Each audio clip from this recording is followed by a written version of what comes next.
আসসালামু আলাইকুম। কেমন আছেন? আশা করি সবাই ভালো আছেন। আলহামদুলিল্লাহ আমিও ভালো আছি।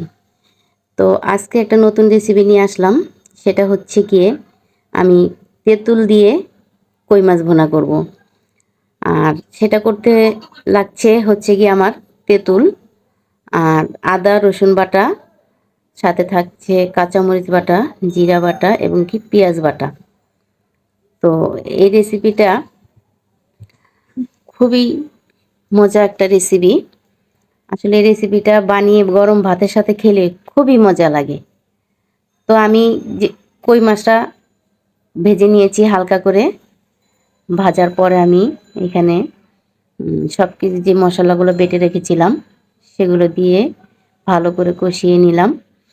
তো কষিয়ে নেওয়ার পরে আসলে যে তেঁতুলের যে টকটা আপনার নিবেন শুধু সেই পানিটুক ব্যবহার করলেই হবে, যেহেতু মাছটা ভেজে নেওয়া হয়।